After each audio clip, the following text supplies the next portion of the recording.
Salve galera, seja bem-vindo a mais uma aula. Essa aula é bem extensa, tá bom? Então vamos direto aqui para a telinha do meu computador, que eu vou explicando para vocês o que a gente vai fazer nessa aula ao longo do vídeo. Vocês devem estar estranhando que eu não tô com o meu Visual Studio aberto, tá aberto, mas tá aqui em plano de fundo. E a gente vai criar um modelo matemático, tá? Basicamente é assim que a gente faz programação. Antes de começar a escrever só de código, a gente tem que ter um modelo. E na aula de hoje nós vamos determinar o valor de π de maneira estatística, tá bom? Então a ideia é a seguinte, aqui eu tenho um modelo onde eu tenho x e tenho y, tá? Isso seria são eixos, tá? É o meu plano cartesiano x, y, e aqui tem meu eixo x, meu eixo y. Esses eixos, eles estão graduados até 1. Então vai de 0 até 1, de 0 até 1, ambos. E isso vai me gerar um quadrado, tá? Cuja área vai ser 1. 1 vezes 1 dá 1, tá bom? 1 é a mesma coisa que 100%, correto? Não vamos esquecer isso. Aí eu pergunto para vocês, se eu pego e aleatoriamente não. Digamos que eu pegue e corte esse quadrado ao meio, certo? Aí eu vou ter aqui uma região A e uma região B. E eu pergunto para vocês, se eu pego uma pedrinha, eu tenho esse quadrado desenhado no chão, tá? 1 metro por 1 metro, um exemplo, e aí de olho fechado eu jogo uma pedra dentro desse quadrado. Qual é a probabilidade de cair dentro da região A? Vai ser de 0,5. E dentro da região B? Vai ser de 0,5. Existe uma regra. Todos os valores que eu escolher para x vai estar entre 0 e 1. Todos os valores que eu escolher para y vai estar entre 0 e 1. Então não existe a possibilidade de cair fora do quadrado. Tá bom? Isso é um ponto importante. Vai cair no quadrado. Agora, se vai cair na parte A, é de 50%. Na parte B, 50%. Tá bom? Então o que a gente aprende com essa informação? Que a probabilidade de cair em uma determinada região, ela vai ser proporcional à sua área. Note que a área do quadrado todo vale 1. Quanto vale a área da região B? Vale 0,5. E quanto vale a probabilidade de cair na região B? 0,5, que é 50%. Tá bom? Não vamos esquecer disso. Agora, a gente vai criar um modelo diferente. A gente vai criar o seguinte modelo. Digamos que eu desenho aqui agora um pedaço de circunferência, dessa maneira aqui assim, ó. Ele é o primeiro quadrante de uma circunferência. Deixa eu melhorar aqui o desenho. Tá aqui, ó, o nosso primeiro quadrante da circunferência. Aí eu pergunto para vocês, qual é a probabilidade de cair dentro desse quadrante da circunferência? Ó, porque note que se cair um ponto aqui assim, ó, no limite de x, com um ponto aqui no limite de y, tanto x quanto y vão ser valores aleatórios independentes. Então, digamos que dê aqui 0,9 com 0,8, isso vai gerar um ponto aqui assim, ó. Esse ponto está fora, certo? Agora, se cai aqui 0,3 com 0,4, esse ponto está dentro. Então, qual é a probabilidade de aleatoriamente cair pontos aqui dentro da circunferência? Como a gente viu anteriormente, vai ser proporcional à sua área.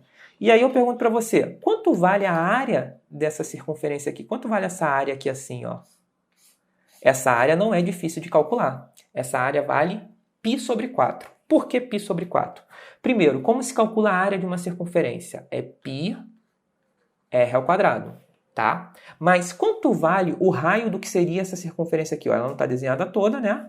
Mas quanto vale o raio dessa circunferência? Se aqui é o centro e aqui é a extremidade, aqui é o centro, aqui é a extremidade, o raio dessa circunferência vale 1.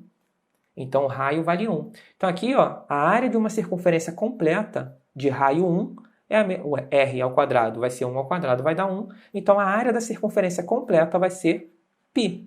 Só que eu não tenho a circunferência completa. O que eu tenho é 1/4 dessa circunferência. É um quadrante só. Então, a área desse pedaço aqui vai ser π sobre 4. Tá bom? Beleza. Deixa eu só apertar um Ctrl Z aqui para voltar. Beleza. Então, a probabilidade de cair dentro dessa região é a mesma coisa que π sobre 4. Tá? Não vamos esquecer isso. Vamos para o programa. Bem, para esse programa, vamos usar a seguinte biblioteca. Import random. Por quê? Eu vou precisar de uma função que vai escolher valores aleatórios, porque senão seria estatística, né? Então, aleatoriamente, a gente vai escolher valores para x e para y. Import random. Escrevi errado. Random. Ok? Beleza. E a gente vai fazer o seguinte. X recebe random.random, certo? escrever errado de novo aqui, random, abre e fecha parênteses, e y recebe, mesma coisa, random, ponto, random, abre e fecha parênteses, tá? Eu posso mostrar aqui para vocês, print, x e y. Vou executar, e tá aqui, ó, ele mostrou x, 0,26, e y, 0,3. Lembrando, essa primeira parte aqui é a biblioteca que eu estou utilizando, que é a random. Essa segunda parte é que dentro da biblioteca pode ter vários módulos lá, várias funções. Essa segunda parte é a função random. Então, por exemplo, quando eu venho aqui, ó, fazer onde aqui, recebe random, aqui eu estou acessando a biblioteca. Aí eu dou um ponto, aí aqui, ó, dentro dessa biblioteca tem todas essas funções aqui, certo? E uma delas é o próprio random, que vai ser um número aleatório entre 0 e 1. Beleza. Então, já fizemos a primeira parte. A gente já sabe selecionar valores aleatórios. Só que eu vou ter que fazer isso várias vezes, certo? Eu vou tirar logo do print aqui, antes que eu execute e trave. A gente vai ter que fazer isso várias vezes. A gente aprendeu a usar o loop for. Então, eu vou colocar da seguinte maneira, ó. For c in range. A gente aprendeu isso, né? E aqui eu vou passar algumas informações. Quais informações? 0,10. Vamos fazer só 10 vezes. Não precisa passar o passo, certo? 2 pontos. E esses caras aqui, eles têm que estar com indentação. Ou seja, eles têm que estar dentro do for. Eles têm que estar com esse tab aqui, ó, certo? Se você não lembra, ó, eu dou um Enter, ele já vem indentado. Está dentro do for, certo? Por exemplo, se eu quero tirar o y de dentro do for, eu apago aqui. Agora ele vai executar 10 vezes, só atribuindo valores para x, tá? E agora para x e para y, certo? Vamos fazer aqui, porque tem pouca coisa, então vou colocar x e y. E eu vou fazer o print dentro do for, certo? Então aqui, ó, o print está dentro do for. Vamos executar, e aqui ele fez, ó, 10 vezes.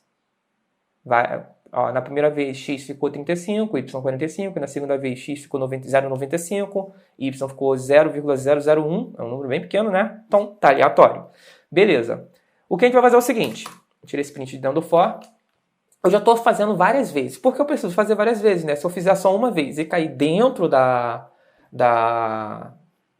dentro do círculo, eu tenho um evento, um caso favorável, a probabilidade vai dar 100%. Como é que a gente calcula a probabilidade?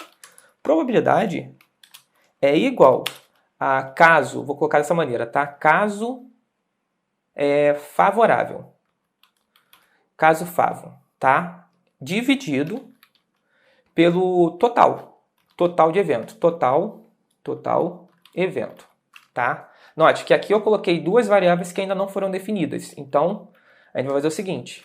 Total evento eu vou definir aqui em cima. Total evento. Está definido, tá? E caso favorável vai ser o seguinte.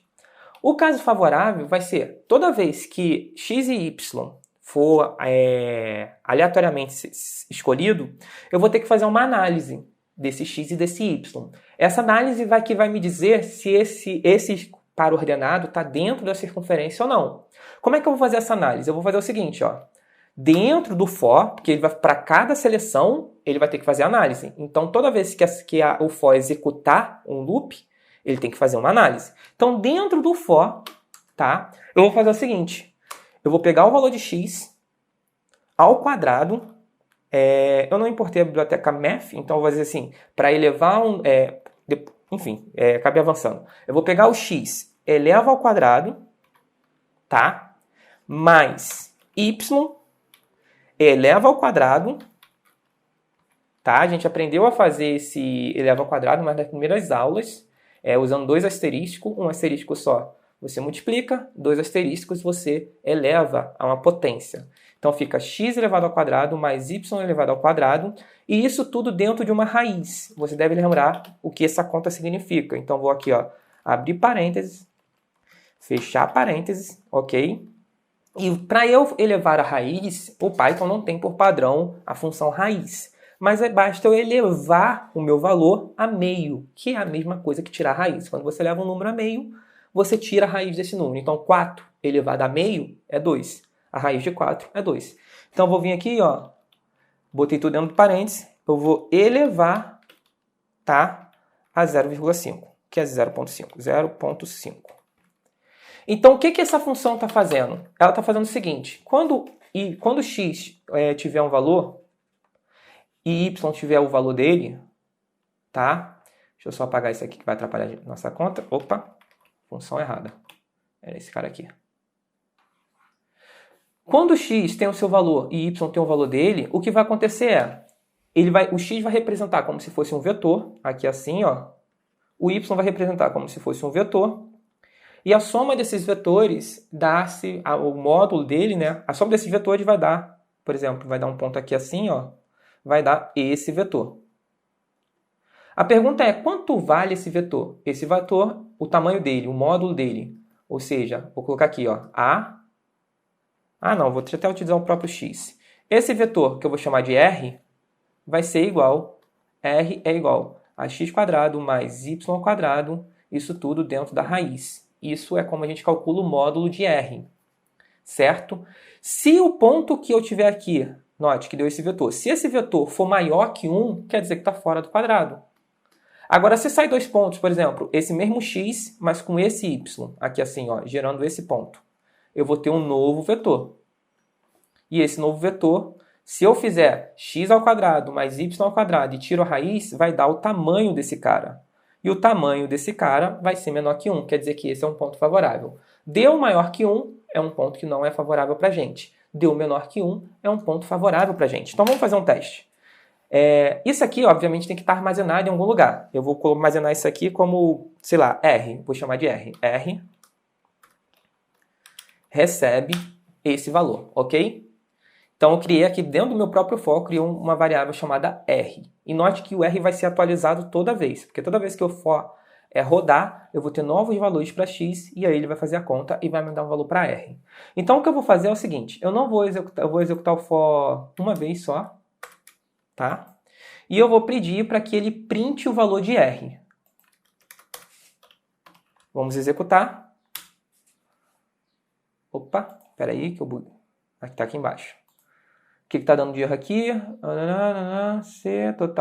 Total de eventos que eu criei aqui, ó. Eu esqueci de dar nome. Deixa eu comentar isso aqui, que eu ainda não nomeei o total de eventos. Beleza.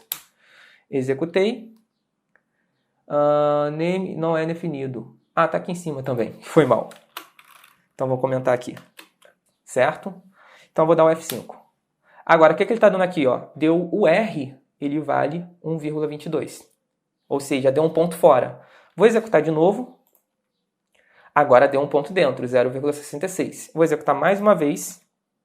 Outro ponto dentro, 0,43. Vocês entenderam que ele está selecionando dois valores, tá? Eu posso pedir para ele printar o R, o X e o Y. Pronto.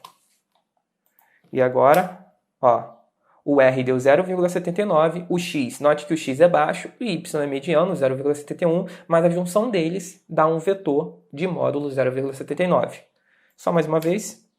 Ó, agora, note que o X deu alto, 0,84, o Y deu altíssimo, 0,98. Obviamente, o X vai estar fora, né? Foram pontos aqui, ó. O X deu alto, mas o Y deu aqui, ó, estourando. Então, o ponto ficou fora. Vocês entenderam a ideia? Então, o que eu faço, a minha forma de analisar se o ponto está dentro ou está fora, é justamente calculando o tamanho do vetor, certo? O módulo do vetor resultante, utilizando x e y como par ordenado, certo?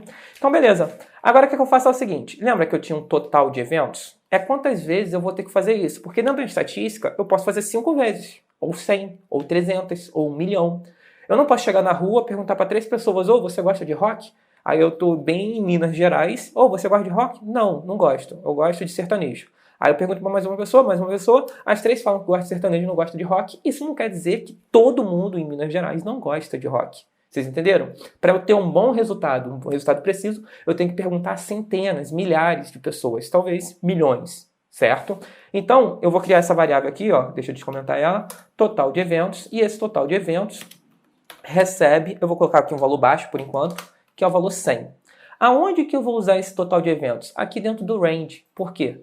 Eu vou colocar, ó, total de eventos.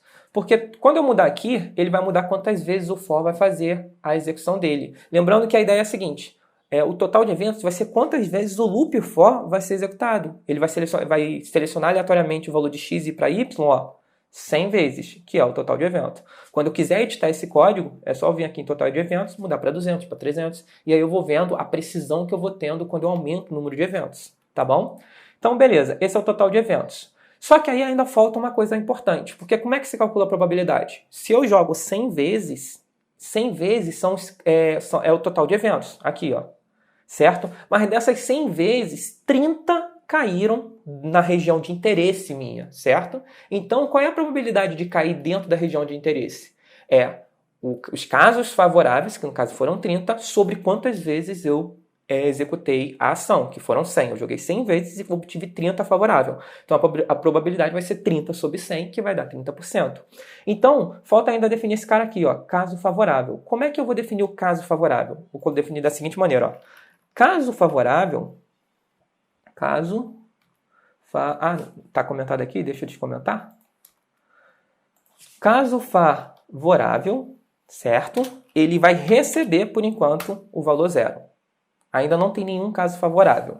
Quando começar o loop, eu vou fazer essa análise. Se dentro aqui, ele primeiro seleciona os valores x e y, certo? Deixa eu só... Ele primeiro seleciona os valores x e y e depois faz a análise para achar o tamanho do vetor. Se dá maior que 1, se dá menor que 1. Aí é que eu vou fazer o caso favorável. Eu vou fazer assim, if, quer dizer o se, a gente já aprendeu isso também. If, se o R, que ele vai ter aqui a informação se está fora ou está dentro. Se o R for menor que 1, menor ou igual, posso colocar menor ou igual a 1, tá bom?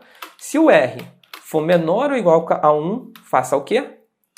Ele vai fazer o seguinte, ele vai pegar o caso favorável, certo? E vai somar mais 1. Vai ser o seguinte, eu vou pegar igual ao próprio caso favorável mais 1. Tá? Tem uma maneira de escrever uma forma mais compacta, que seria igual mais 1. Mas aí vou deixar dessa maneira. Então ele vai pegar, o que tem aqui é 0, aí ele vai pegar, vai somar mais 1 e vai guardar essa informação. Então eu rodo 5 vezes. Aí a primeira, o R dá maior que 1, um exemplo. Ou seja, isso não é favorável. Então ele não vai executar, porque ele só vai executar essa parte aqui, de somar mais 1 no caso favorável, se o R for menor que 1. Se isso acontecer 3 vezes, então o caso favorável vai para 3, certo? Então vamos agora ver como é que está nosso resultado. Eu vou querer ver só quanto é que vai ficar caso favorável. E vou executar. Aqui, dos 81, dos 100 eventos, tá? 81 vezes, apareceu aqui, foram casos favoráveis. Agora vou executar novamente. F5. Agora deu 79 casos favoráveis. Isso está muito bacana. Vou executar de novo. 78 casos favoráveis. Tá bom? Então, toda vez que dá menor que 1, ele vai somar. Note que eu não preciso dar nenhuma informação para caso seja maior. Caso seja maior, não interessa, não faça nada.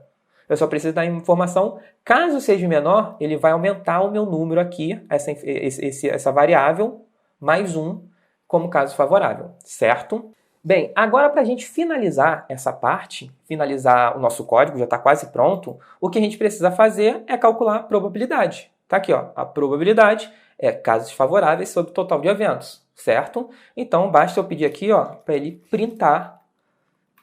Aí a gente pega uma palavra em inglês, né, e transforma num verbo em português, printar. A gente vai pedir o print, né, do P, que seria a probabilidade. Então, deixa eu zerar meu terminal. Vou dar um F5 e olha, a probabilidade deu 0,78. Vou dar um novo F5, a probabilidade deu 0,8. Mais um, para ficar legal, 0,81. O que eu estou tendo aqui? É a probabilidade, certo, de cair dentro da região de interesse, que é essa região da circunferência, correto? Aqui, tá aqui a nossa região de interesse, é isso aqui. O que isso significa? Que essa área aqui vale 0,8 aproximadamente. Toda vez que eu rodo, 0,75, 0,82, 0,75 de novo, 0,75, 0,71. Então, fica flutuando ali entre 0,7 e 0,8, certo? Ah, Jax, mas isso não é o valor de π. De fato, não é. Por quê? Porque o que a gente calcula aqui, ó, certo? É essa área. E essa área, que está dando 0,8, é igual a π dividido por 4. Tá? A gente está calculando essa área. Para eu achar o valor de π, o que eu preciso fazer? Jogo 4 para o outro lado. Então, eu vou pegar esse resultado, multiplicar por 4, e aí eu tenho o valor de π. Certo? Então, a gente vai fazer o seguinte, π vezes 4. Beleza. Aí sim, agora o que a gente vai ter como resultado final vai ser o valor de π. Vamos executar. E está aqui, 3,32. Exatamente o que um engenheiro pode usar numa obra. Estou brincando. Vamos de novo. 3,2 já está melhor, né? Vamos de novo. 3,32. De novo. 3,24. Ah, Jackson, mas isso está muito longe do valor de π. Concordo com você. Mas por que está longe? A gente está com poucos eventos. Eu não posso pedir só 100 eventos. Vamos fazer o seguinte? Vamos pedir 9.000 eventos. Tá? E vamos ver como é que é o resultado que a gente vai ter. 9.000, ó. 9.999. Vou apertar um F5. E olha, 3,11. Certo? Já começou. Está aproximando, porque a resposta é 3,14. De novo, ó, 3,13. De novo, já bateu aqui 3,14. Ah, Jax, está meio aleatório. Claro, ainda está aleatório. Sua precisão é proporcional à quantidade de eventos. Vamos fazer o seguinte? Vamos subir isso aqui agora para 99.000.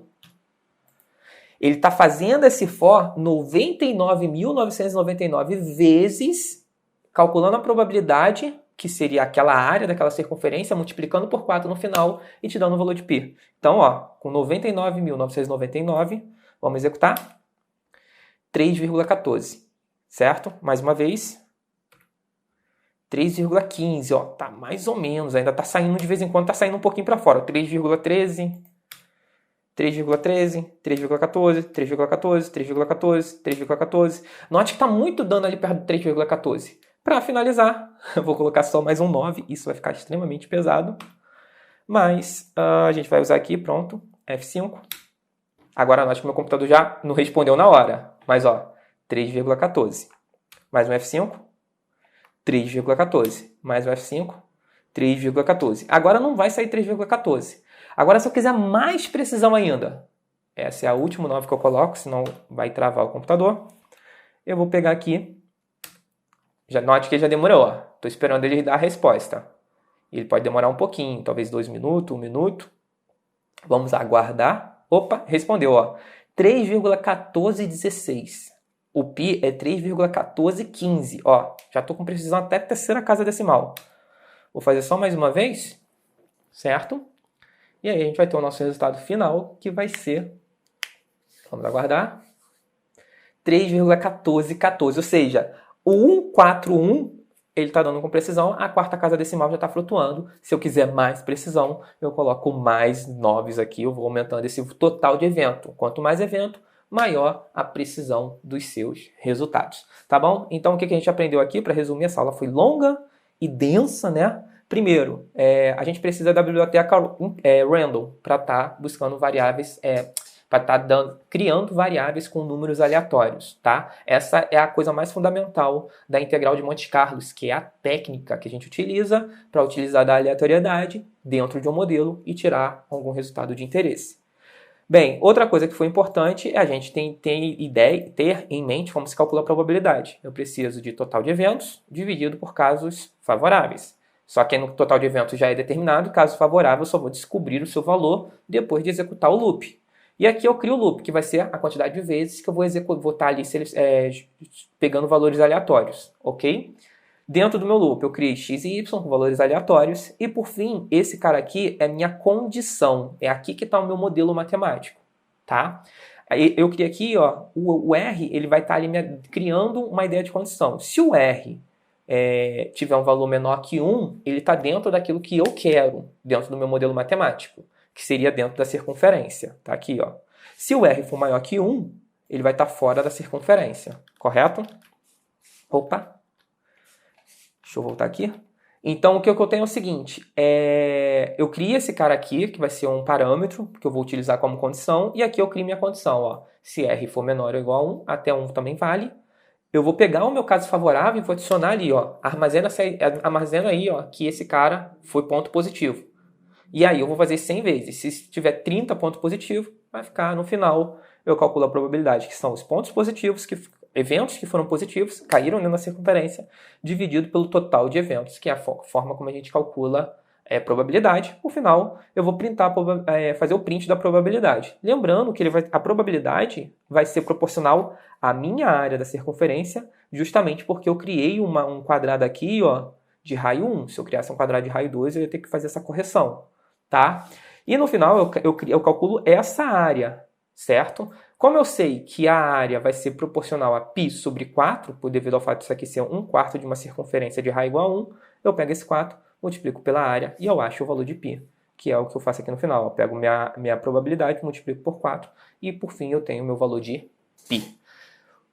Espero que vocês tenham curtido. Foi uma aula densa, mas não é uma aula que você acha fácil no YouTube. Você acha muita coisa de Python, mas esse tipo de aplicação é bem complexa. Eu tinha até aberto aqui sem querer para vocês. Eu já tinha feito, para quem quiser aprender, tem um curso de LabVIEW, aula de 2018 que eu publiquei, tá? E é essa mesma aula, só que numa outra linguagem de programação, que é o chamado LabVIEW ou LabVIEW, como alguns chamam. Essa aqui é uma linguagem de programação voltada para engenheiros, tá bom? Espero que vocês tenham curtido. A gente se vê na próxima aula. Valeu!